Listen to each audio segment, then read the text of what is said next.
PlayStation. You have all sorts of references in the game. It's really nice to see them back and like say, oh yes, I remember this element, you know, or this character or this enemy. Oh, speaking of the knucklehead there, that is a classic toy from my youth.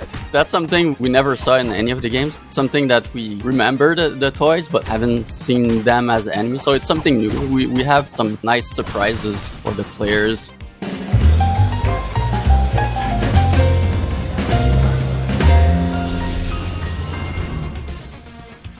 Hello, everyone. Welcome to a new episode of PlayStation Underground. I'm Brett, joined by Kristen. Hey. And we're very excited today to show you first Master Splinter gameplay footage from Teenage Mutant Ninja Turtles Shredder's Revenge. And we've got two folks from the team to help us show off this footage. Who we got? Hey guys, thanks for having us. I'm Cyril, CEO and executive producer at TMNT. Hi, I'm Jonathan Lavigne, and I'm game director at Tribute Games.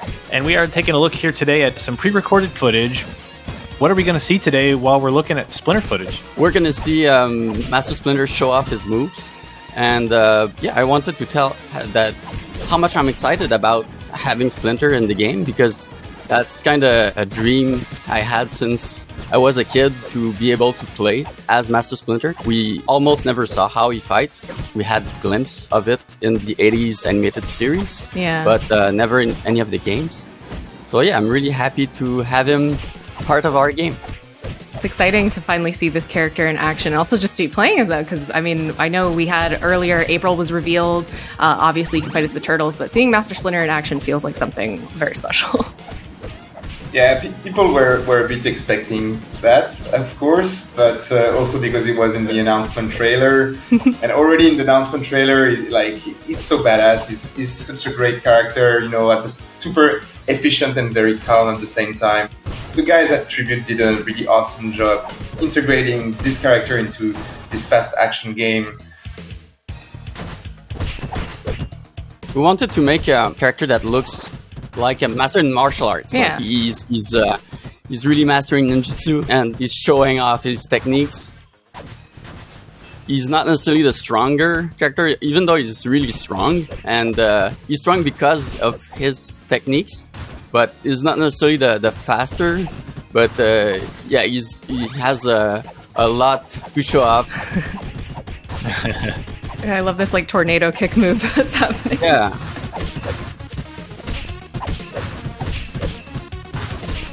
The animation, the pixel art, everything feels like such a callback to the bright, colorful 80s era. What was some of the inspiration that you guys took when creating some of these levels? Personally, I rewatched the entire old series. I really loved it as a kid, so it's definitely an inspiration.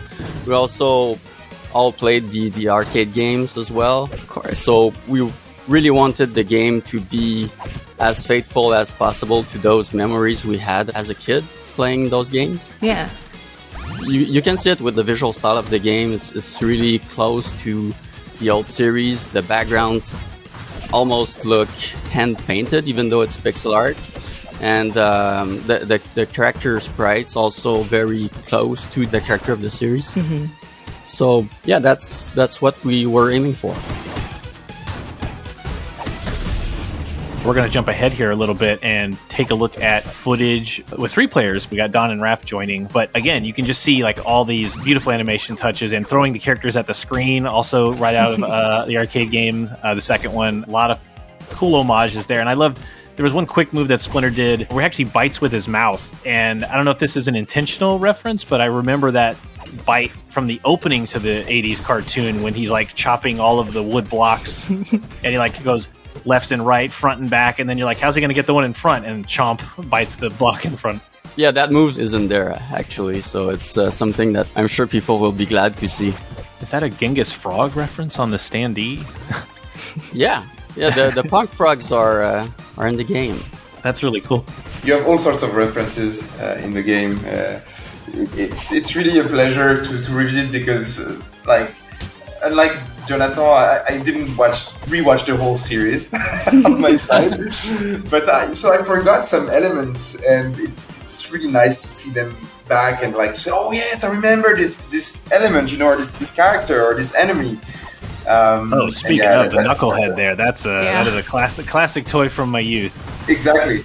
That's something we never saw in any of the games as well. It's something that we remember the toys, but not haven't seen them as enemies. So it's something new. We have some stuff like that, some nice surprises for the players. We have a lot of fan service, like stuff that people will be glad to see again, or like Cyril mentioned, call back to the series and hints here and there to earlier stuff. But we also have new stuff that was never seen in video game form. We're going to jump into some 4-player footage here and see the whole team. So some of these special moves that the characters are doing, like, you'll see Splinter flash pink and like shoot silhouettes of himself. Is that like a meter you're building up? The player character build up a special move bar. You can see that it's the blue bar in the HUD. And that bar can have up to 3 levels.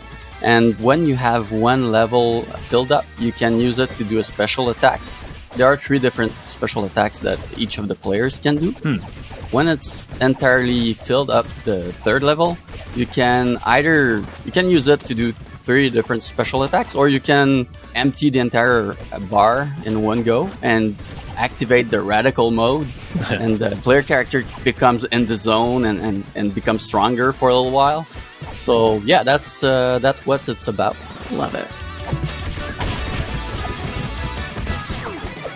Yeah, they're facing like an onslaught. Yeah, lots of Foot Clan robots getting it. So when you pick a character, are there like gameplay differences between them? Like, pros and cons to picking, or is it more like, hey, Mike's my favorite, so I'm going Mikey all the time? Or is there a case where maybe I should play April because she brings this to a 4-player setup? They all have differences. They have differences in speed and strength and length, and we try to balance all of it as well as possible so that you're not at the disadvantage when you pick your favorite character. But we also didn't want to have like huge differences that will completely change the pacing of the game. Yeah. We wanted all characters to be fast enough and strong enough to keep the fast pacing of the game. Because as you can see, it's not a slow beat 'em up. It's not like a beat 'em up in which you have to be super methodical. It's more like really about crowd control and about fast pace. Yeah. Man, just so many enemies on screen. It's great. I know. I love it. I love the back and forth. Yeah, and multiplayer, it gets crazy. And just racking up the combos, too. And of course, it would not be a Turtles beat 'em up without some Rocksteady. Yeah, they're all there. And I think for the purposes of this episode, we didn't want to show off the actual Rocksteady fight, more dedicated on showing off Splinter, but excited to play more and, grab friends, play solo, whatever you got. But when are we looking to play this on PlayStation 4? Later this year. I'm very excited. Thank you again for joining us and for sharing this footage with us. Looks great. Thanks for watching and see you soon. Thank you. Thanks.